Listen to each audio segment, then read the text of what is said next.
क्या लोकी के सीजन 2 में दिखा कैंग का वेरिएंट विक्टर टाइमली एक्चुअल में एक अच्छा वेरिएंट है, या फिर वही है इस सारे टीवीए के पीछे का मास्टरमाइंड?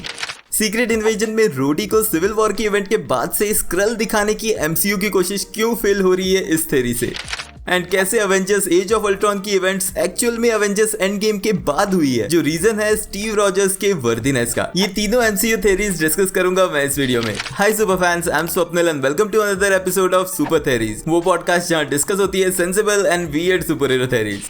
अब सबसे पहले शुरुआत करते हैं उस थ्योरी से जो ये प्रूव कर देगी कि क्यों सीक्रेट इन्वेजन में दिखाया गया स्क्रल रोडी एक्चुअल में सिविल वॉर के इवेंट के बाद रिप्लेस नहीं हुआ, बल्कि अवेंजर्स एंड गेम के इवेंट्स के बाद ही रिप्लेस हुआ है। सीक्रेट इन्वेजन के लास्ट एपिसोड में हमें दिखाया गया ओरिजिनल रोडी, जिसे स्क्रल्स ने कैप्चर करके रखा था ताकि वो रिप्लेस कर पाए उसे। बट क्योंकि ये ओरिजिनल रोडी एक हॉस्पिटल गाउन में था, तो यहाँ से ये थ्योरीज बनने लगी थी कि कैप्टन अमेरिका सिविल वॉर के एंड में, जहाँ पर रोडी के इंजर्ड होने के बाद वो हॉस्पिटल में था, उस मोमेंट पे भी उसने इसी तरह का गाउन पहना हुआ था। तो इसी चीज को लेकर ये स्पेकुलेशन हो रहे थे कि ये रोडी तभी रिप्लेस कर दिया गया है, यानी कि तब से लेकर अब तक सीक्रेट इन्वेजन के फिनाले एपिसोड तक रोडी एक्चुअल में एक स्क्रल था। अब जब फिनाले एपिसोड रिलीज हुआ था उसके ब्रेकडाउन में भी मैंने यही कहा था कि ये सेंसलेस बात लगती है, क्योंकि रोडी का इमोशनल कनेक्ट जो आयरन मैन, टोनी स्टार्क के साथ और बाकी एवेंजर्स के साथ था, वो एक स्क्रल का नहीं हो सकता। एंड इसी चीज को क्लैरिफाई करते हुए मैंने ये भी कहा था कि कैसे उसके एक्सीडेंट के बाद टोनी स्टार्क रोडी की देखभाल कर रहा था, जहाँ पे उसने मल्टीपल टेस्ट भी किए होंगे, तो अगर वो स्क्रल होता तो वही पकड़ा जाता। ऑल्सो इसके अलावा मैंने ये भी बताया था कि क्यों वकांडन टेक्नोलॉजी जो मल्टीपल स्पीशीज को डिटेक्ट कर सकती है, अगर इन्फिनिटी वॉर के इवेंट्स के दौरान भी रोडी स्क्रल होता तो वकांडन्स उसे पहचान लेते, लेकिन रोडी सिविल वॉर के इवेंट के बाद से ही स्क्रल है। इस बात को लेकर आग में घी डालने का काम किया सीक्रेट इन्वेजन के डायरेक्टर ने, जिन्होंने इनडायरेक्टली ये हिंट दी कि रोडी शायद सिविल वॉर के एंड से ही स्क्रल हो सकता है। यानी कि इसका मतलब है कि रोडी को सिविल वॉर के बाद से कोई भी इवेंट नहीं पता, इवन उसके बेस्ट फ्रेंड टोनी स्टार्क की डेथ जो अवेंजर्स एंड गेम में हुई वो भी उसे नहीं पता, जो कि काफी अटपटा सा लगता है। लेकिन अब जो ये थ्योरी है वो मेरी थ्योरीज को तो बैकअप करती ही है, बट ये भी एक्सप्लेन करती है कि सीक्रेट इन्वेजन के फिनाले एपिसोड में जो रोडी है उसने हॉस्पिटल गाउन क्यों पहना हुआ है। अब इस सीरीज में एक चीज हमें क्लियर हो गई थी कि ग्रेविक जो निक फ्यूरी के लिए ही काम कर रहा था, वो बागी बना है अवेंजर्स एंड गेम के इवेंट के बाद। एंड जो अवेंजर्स का डीएनए है, जो हार्वेस्ट है, वो भी कलेक्ट किया गया था इसी बैटलफील्ड से अवेंजर्स एंड गेम के इवेंट के बाद। एंड हो सकता है कि उसे इस हार्वेस्ट के बारे में पता चला, बट अब वो इसे नहीं पा पाया। इसी रीजन से उसने रोडी को किडनैप किया इसी इवेंट के बाद, यानी कि जब रोडी अपनी ट्रीटमेंट के लिए हॉस्पिटल में गया होगा, वहीं से उसे किडनैप कर लिया गया एंड उसे रिप्लेस कर दिया गया एक स्क्रल के थ्रू। अब रोडी के हॉस्पिटल जाने का क्या रीजन हो सकता है? ऑब्वियसली इस क्लाइमैक्स में एक मेगा बैटल हुई थी, जिसके बाद बहुत सारे लोग इंजर्ड भी हुए होंगे, स्पेशली जो ह्यूमंस है, जिनमें से एक रोडी भी है। तो हो सकता है कि ऐसे ही कुछ ट्रीटमेंट के लिए रोडी भी हॉस्पिटल गया था, जो ये एक्सप्लेन करता है कि उसने हॉस्पिटल गाउन क्यों पहना था। तो आई थिंक ये थ्योरी बहुत अच्छे से क्लियर कर रही है कि रोडी सिविल वॉर के बाद नहीं, बल्कि अवेंजर्स एंड गेम के बाद ही स्क्रल में रिप्लेस हुआ था।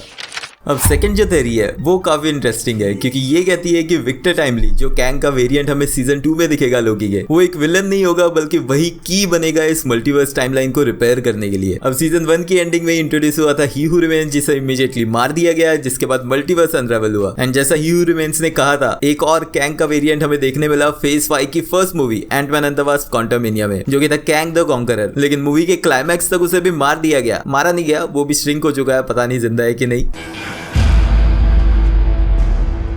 जिंदा है।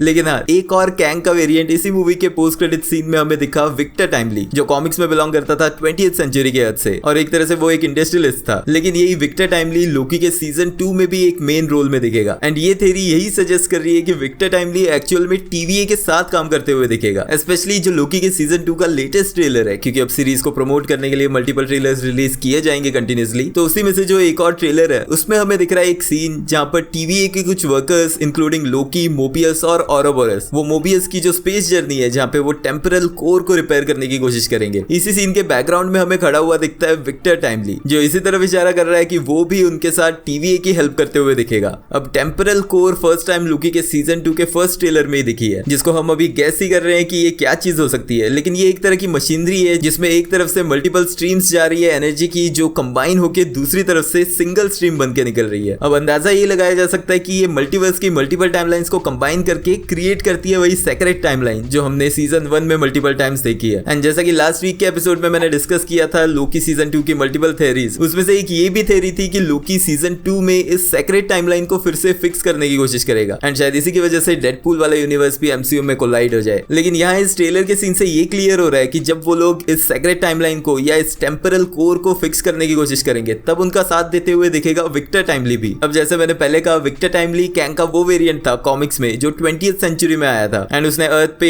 एज अ इंडस्ट्रियलिस्ट अपनी एक सिटी बनाई, अपनी टेक्नोलॉजी ग्रो की एंड इसी चीज को रिफ्लेक्ट करते हुए जो भी ट्रेलर के सीन दिखे हैं विक्टर टाइमली के जो थोड़े पास्ट के दिखते हैं वो यही दिखा रहा है कि विक्टर टाइमली वही साइंटिस्ट है कॉमिक्स में दिखा हुआ ही। इनफैक्ट अगर हम ध्यान से देखें तो ट्रेलर के जिस सीन में हमें विक्टर टाइमली अपना जो भी डिवाइस होता है उसका डेमो दे रहा होता है, उस डिवाइस का जो शेप है वो मैच करता है इस TVA की टेम्परल कोर से। तो अगेन ये चीज और हिंट इसी तरफ दे रही है कि शायद विक्टर टाइमली ही है जिसने TVA को क्रिएट करने के लिए, ये टेम्परल कोर क्रिएट करने के लिए हेल्प की थी। अब वो कितनी पास्ट में की थी और टाइम ट्रेवल का क्या रूल यहाँ पे दिखाया जाएगा वो चीजें सीजन 2 आने के बाद ही क्लियर होंगी। लेकिन इस सीन से ये क्लियर हो रहा है कि लोकी और मोबियस फिलहाल के लिए विक्टर टाइमली की हेल्प लेंगे। अब वो उस पर भरोसा करते हैं या नहीं, स्पेशली क्योंकि लोकी जानता है ही हू रिमेन्स से कि कैंग के वेरिएंट्स अच्छे नहीं है, तो यहाँ पर ऑब्वियसली वो लोग उस पर आंखें बंद करके भरोसा नहीं करने वाले। लेकिन हो सकता है कि विक्टर टाइमली सच में TVA की हेल्प करता हुआ दिखे सीजन 2 में।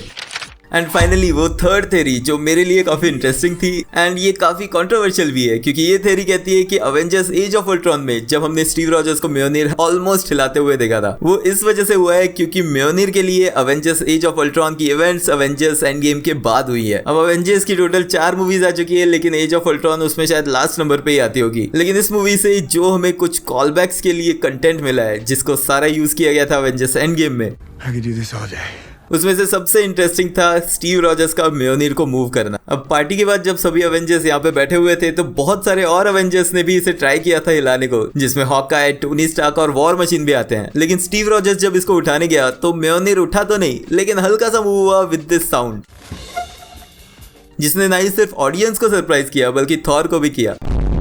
एंड देन इस कॉलबैक को यूटिलाइज किया गया अवेंजर्स एंड गेम में जब फाइनल बैटल में थैनोस के अगेंस्ट थॉर ऑलमोस्ट मरने वाला था, कैप्टन अमेरिका ने म्योनिर उठाया और उसकी हेल्प की। बेटे को हाथ लगाने से पहले बाप से बात कर।